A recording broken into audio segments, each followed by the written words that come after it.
दक्षिण गांव इलाके के वरिष्ठ समाजकर्मी प्रदीप मजुमदार उर्फ रोज अली का आज सुबह ही इंतकाल हो चुका है। इंतकाल होने के बाद पूरे इलाके में एक शोक का माहौल देखा गया। पिछले कई सालों से दक्षिण गांव के तरह तरह के सामाजिक कामों में लगे हुए थे प्रदीप मजुमदार उर्फ रोज अली। स्कूल कमेटी के प्रेसिडेंट रह चुके पिछले कई सालों से जो प्रदीप मजुमदार एक बहुत ही अच्छे और सुलझे हुए सामाजिक कर्मी थे। যিহেতু প্ৰদীপ মজুমদাৰ ডাঙৰীয়া বিশিষ্ট সমাজকৰ্মী, স্কুলৰ বিগত কেইবাবছৰ ধৰি সভাপতি ৰূপে আছিল, কি ক'ব বিচাৰিছে আপুনি? প্ৰদীপ মজুমদাৰ ওৰফে ৰৌজ আলী সঁচাকৈ এজন সমাজকৰ্মী আৰু বৰ ভাল যুৱক আছিলে। তেওঁ বিভিন্ন ধৰ্মাৱলম্বী লোকৰ লগত আমাৰ এই দক্ষিণ গাঁৱত বেছ ভাতৃত্ববোধ বজাই ৰাখি চলি আছিলে আৰু তেওঁ প্ৰত্যেক মানুহৰ অন্তৰত সোমাব পাৰিছিলে আৰু মানুহৰ দুখত তেওঁ সমভাগী হৈছিলে। গতিকে তেওঁৰ বিয়োগত সঁচাকৈ আজি আমি মৰ্মাহত। গতিকে ই এক আমাৰ কাৰণে, সমাজৰ কাৰণে এক অপূৰণীয় ক্ষতি।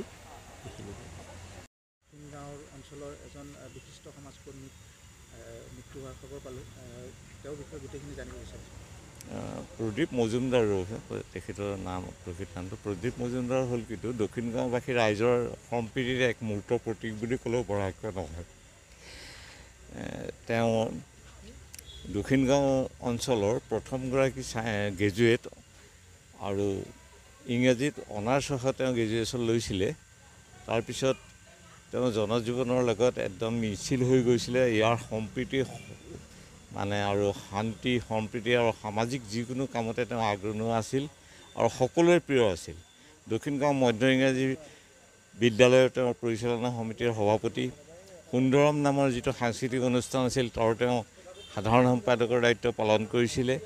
আৰু এটা কথা উল্লেখযোগ্য যে তেওঁ ইয়াৰ প্ৰতিজন মানুহৰ অন্তৰত ইমান বেয়া ধৰণে সোমাই পৰিছিল, ইমান আৱেগ, আজি প্ৰত্যেকজন মানুহে আৱেগিক হৈ পৰিছে, শোকত ভাগি পৰিছে।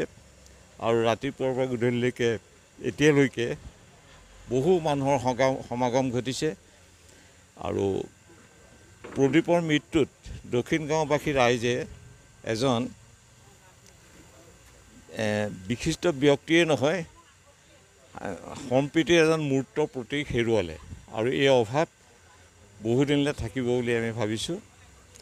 আৰু তেওঁৰ যিটো আদৰ্শ, এই আদৰ্শৰে আমাৰ নতুন প্ৰজন্মই আগবাঢ়ি গ'লে নিশ্চয় অঞ্চলটোৰ সামাজিক আৰু শিক্ষা অন্যান্য সকলো দিশত আগবাঢ়িব বুলি আমি আশা কৰিছোঁ। তেখেতৰ আত্মাৰ সদ্গতিৰ বাবে আমি ভগৱানৰ ওচৰত প্ৰাৰ্থনা জনাইছোঁ।